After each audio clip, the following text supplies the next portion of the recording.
We're going into our third year here in the DeSoto marketplace. In communities across the country, We do cookies. protests are not just centered in the streets right now.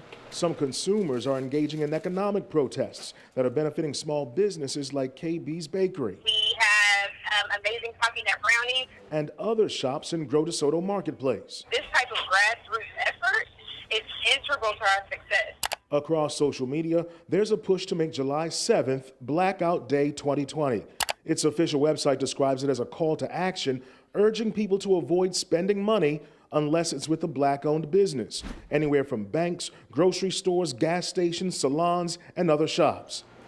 James McGee owns Peace, Love, and Eat Smoothie Bar in DeSoto. Definitely, if you want your community to grow, you got to start with the small businesses. You know what I'm saying? I feel like the small companies are the backbones of any community. The Blackout Day boycott on mainstream businesses comes after the controversial deaths of George Floyd, Breonna Taylor, Rashad Brooks, and Elijah McClain at the hands of police.